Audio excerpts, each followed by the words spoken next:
Champion ట్రోఫీలో final మ్యాచ్‌లు అయితే డిసైడ్ అయిపోయినాయి. ఏదైతే ఫైనల్‌లో ఇండియా, న్యూజిలాండ్ అయితే ఆడబోతుంది క్లియర్‌గా. నిన్న జరిగిన న్యూజిలాండ్, సౌత్ ఆఫ్రికా మ్యాచ్‌లో అయితే న్యూజిలాండ్ అయితే చాలా సునాయాసంగా గెలిచింది వచ్చుకోవచ్చు. ఎందుకంటే ఏ టైంలో కూడా మనకి సౌత్ ఆఫ్రికా మ్యాచ్‌కి గెలుస్తుందని అయితే ఎక్కడ అనిపించలేదు. మిల్లర్ ఆడుతున్నప్పుడు అనిపించినప్పటికీ ఎందుకంటే అప్పటికే చాలా టైం లేట్ అయిపోయింది.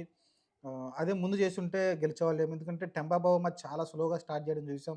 స్టార్టింగ్ 4, 5 రన్‌లు కొట్టి దాదాపు 20, 25 బాల్లు ఆడడం అంటే మామూలు విషయం కాదు. అది టెస్ట్‌లో కూడా అంత దారుణంగా ఆడరేమో. అలా టెస్ట్‌లో కూడా అంత దారుణంగా ఆడరేమో అనిపించింది నాకైతే.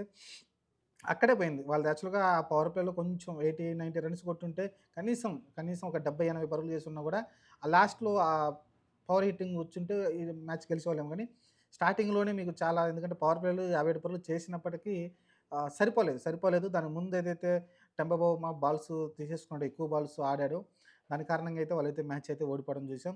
ఓవరాల్‌గా చూసుకుంటే చాలా టార్గెట్ ఎక్కువుంది. 360 పరుగులు ఉంటే నార్మల్ విషయం కాదు చేజ్ చేయడం. కానీ ఇంతకుముందు చూసాం కదా! ఆస్ట్రేలియా చేజ్ చేసింది. 350 పరుగులు ఇంగ్లాండ్ చేస్తే ఇంగ్లాండ్‌ని చేజ్ చేయడం చూసాం. వీళ్ళకి కూడా ఆశ ఉంది. దాదాపు కొట్టారు కదా! 300 పైనే పరుగులు రావడం చూసాం.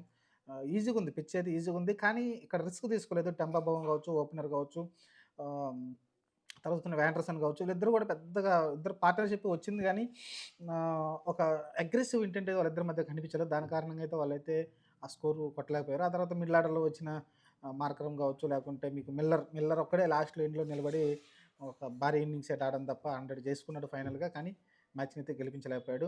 మీరు అటుపక్క చూసుకుంటే మీకు ఇంగా రచిన్ రవిచంద్ర మళ్ళీ ఇంకొక సెంచరీ చేయడం చూసాం.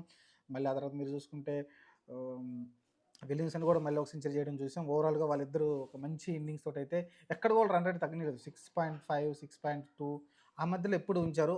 అసలకి 6 లోపు అయితే రన్ రేట్ మీద రానీయలేదు వాళ్ళు ప్రతి ఓవర్‌కి కూడా.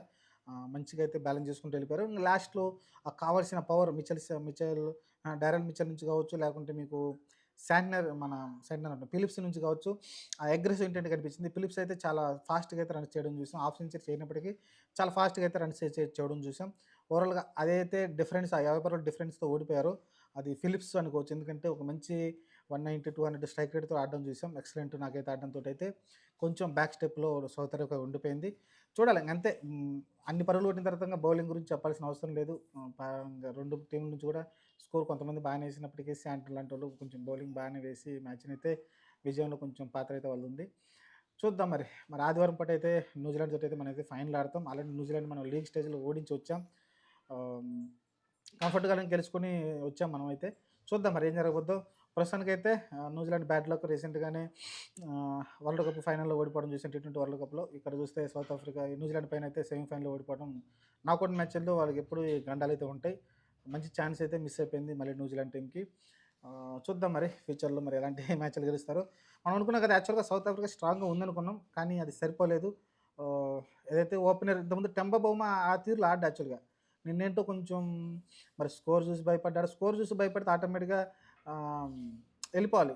కానీ ఎళ్ళలేదు. అగ్రెసివ్‌గా ఎళ్ళలేదు. చాలా స్లోగా ఆడడం చూసాం. వికెట్లు ఉంచుకుంటే లాస్ట్‌లో కొట్టొచ్చులే అన్న థాట్‌లో మరి అలా ఎళ్ళిపోయాడం. కానీ మరీ అంత స్లోగానా? స్టార్టింగ్‌లో చూస్తే మీరు కూడా ఆశ్చర్యపోయి ఉంటారు. ఏంటి టెంబా బౌమా ఇది వన్ డే మ్యాచ్ అనుకుంటున్నాడా? టెస్ట్ మ్యాచ్ అనుకున్నాడా? అయితే మీరు కూడా అనుకుని ఉంటారు. అక్కడైతే తప్పు జరిగింది. చూద్దాం మరి ఫ్యూచర్‌లో వాళ్ళు ఇంకా చెప్పగలరని కోరుకుందాం. మరి నాకు తెలిసి టెస్ట్ ఛాంపియన్‌షిప్‌కి అయితే వాళ్ళు క్వాలిఫై అయ్యారు కదా! అక్కడేమన్నా కొడతారో చూద్దాం టెస్ట్ ఛాంపియన్‌షిప్.